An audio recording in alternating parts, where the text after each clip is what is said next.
Yaku Shetehayuto Atukukan Eiwama. That's the greeting in the traditional language of Wixarika. You must wonder, what in the heck is Wixarika? Well, I think that for me, it was not something that I chose. Rather, it was something that I was born with. Wixarika, incorrectly known as Huichol, it's an ancient tribe that was not influenced or conquered by the Spaniards. That's the reason why I'm dressed up like this, and I'm so honored that I was put in this particular path. Thank you. As Claudia gave you a brief introduction, I am the result of these two crazy guys right here. They didn't know what problem they were gonna cause to the earth, because they definitely created someone that has a mission in life, which is make a change and be remembering history. I'm gonna be immortal because my art is the biggest weapon that I've used to become immortal. My father was the first Wixarika that married outside of our tradition. So you can imagine how was that particular path as I grew up, not only as a Wixarika, as a Mexican, but also having the background of my mother, who was this also empowered woman, and is the biggest figure that I've ever met, because she has done what no one else has done for my tribe, the Wixarika, incorrectly known as the Huichol. This was the result of this marriage, these hybrid kids, the only ones and the first ones that had a mixture of Wixarika, Polish, Russian, from this anthropologist that graduated from UCLA, and never thought that when she decided to write her dissertation choosing my father's tribe, that her whole life was gonna change. Because from anthropology, she went into anatomy, and that was the result of that. So anyways, the whole reason why our tradition is still alive until nowadays, there's no particular date. Some research has said that we've been in that area for at least 8,000 years. I'm pretty sure we go beyond that. But Nayarit, or the place where I come from, is called Nayarit because of this figure. Nayarit was a prophet, someone who lived over 250 years. And you might think that I'm crazy by giving you these crazy numbers. I do believe it. Why? Because all the illnesses, diseases, and different ways of living were brought to us. They were not ours. So this guy lived up to 250 years. He was at least 7 foot tall, and he spoke over 25 different languages. He was considered to be a prophet, and he's still remembered as that particular person that saved us from the conquest. How did that happen?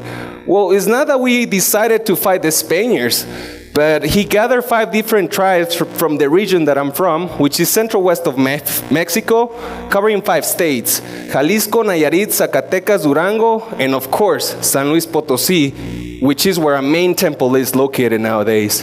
So what he did, he relocated us on a remote spot that looks just like that, because that's the village where my father comes from. You cannot even see the village. Why? Because we believe in a lifestyle that doesn't harm anyone, including the environment, or Tate Yurianaka, how we call our Mother Earth. So this was the temple of this particular leader. I don't know if someone made that or it was human-made, but as we go and search this particular temple, you'll see all these particular symbols that are still used in our tradition and art. You might recognize our people because you see all the beadwork, you see the embroidery, you see the beaded sculptures, and I think that all of these symbols have been used throughout generations. For us, when we refer to the skull face, it doesn't necessarily mean that we want to die or we're honoring the people that have passed on. For us, when we see the skull, represents humanity. Why? Because it doesn't matter if you're old, child, young, black, white, purple, male, female. On the end, we all have the same structure underneath our skin, which is that. So it's just another way of, rather than looking apart, we become a community and we become one through that. I was raised in this community of master artists. Ever since I was a child, always was surrounded by beautiful colors and creations of my people. My father has been doing this particular art form for over 50 years, and I think the art resembles a lot to the tradition that we've been able to keep alive. Well, the legacy that I'm keeping alive is of the yarn paintings, which is making usage of a plywood base where there's a layer of beeswax and pine resin, and as you can see on the image, the yarn is pushed in with our fingernail. But it's not just to do it for the heck of it. You know, as we create these paintings, something like that takes up to 42 hours to create. And as we create them, it's a meditation process. The meditation eventually takes us to praying. And we start praying. So it's the prayers that start manifesting a piece of art like that. What does that represent? That represents a portal of knowledge. You know, for us, our writing is not through words. We speak the universal language because our writing is through art. All of these symbols and colors do have a full meaning. Just as the Aztecs and the Mayans did, we speak the universal language because we speak it through symbolism and life. Our calendar is not the common calendar that you get to see every day. Our calendar goes through the cycles of the moon. It's the moon cycle also that tells us when we have to plant, when we have to fish, when we can't even get our wife pregnant. It's all about the moon that determines our calendar. Even the ceremonies, we never have a set date, you know, to have our ceremonies. But as we go on in this particular, it's not just about me sharing the beauty of the artwork and what we create, and we manifest our prayers into these. You know, for us, this is an encyclopedia, like a database. I created this piece that is 120 centimeters of diameter. And this is for us what will translate to the Western world like our Bible.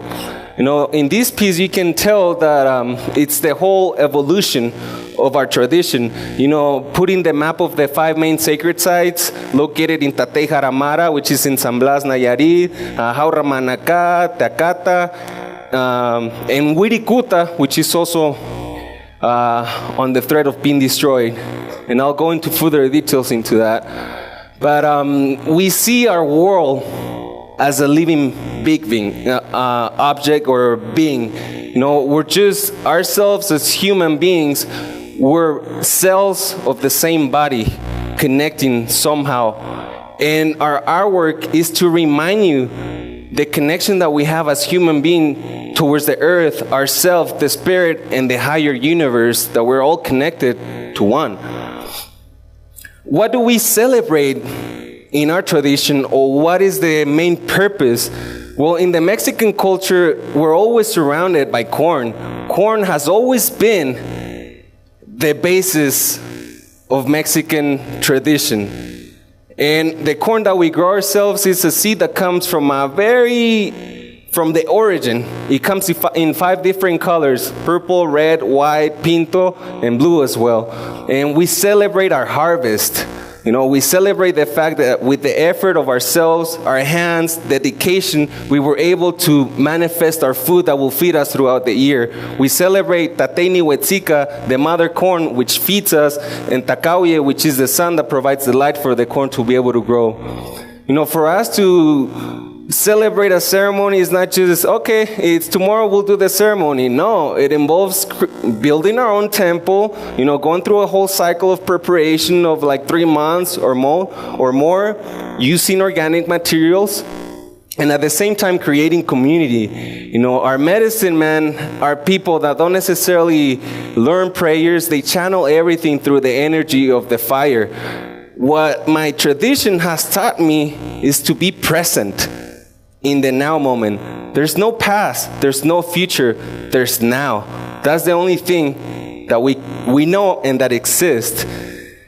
What is really amazing by me being floating in these 3 particular worlds was the fact that, yeah, for me speaking Spanish or English is the same, you know? For me speaking native, that's my main thing, you know? So I can do this in both languages. But it's really sad that as I was growing up, I was always put these particular labels. Okay, so first of all, I was raised in the native village, you know? And everything was good, but as soon as I started getting an education, I go to Mexico, you know, the rural areas. So they start like bullying me, oh, you're native, and like, oh, and this and that. Okay, it's okay, you know. I didn't care. Fortunately, I was chubby enough, so, you know, I kicked their asses. I'm sorry. But anyways, eventually I go to learn English to the United States. And again, you know, you start getting all these particular tags and labels and do this and do that. And okay, that made me realize, though, how important is the knowledge that my native people carry. Because nowadays we're so lost with like technology, with like social media, with this and that, that we lose the essence of now. No, everyone is so lost on using their hands to create, you know, on using, you know, the eye-to-eye conversation, you know, and that's the true knowledge that the traditional knowledge has taught me. But unfortunately, it's dying away. Not only alcohol is killing it, as you can see in this particular picture, but also the fact that the government is conspiring against our traditions.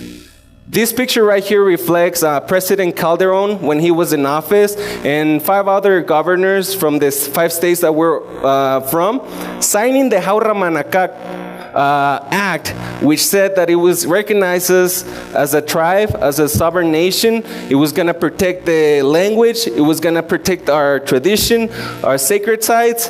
And a year later, they sell our main sacred site to 2 Canadian mining companies that are planning on destroying, polluting, and killing this particular ancient tribe.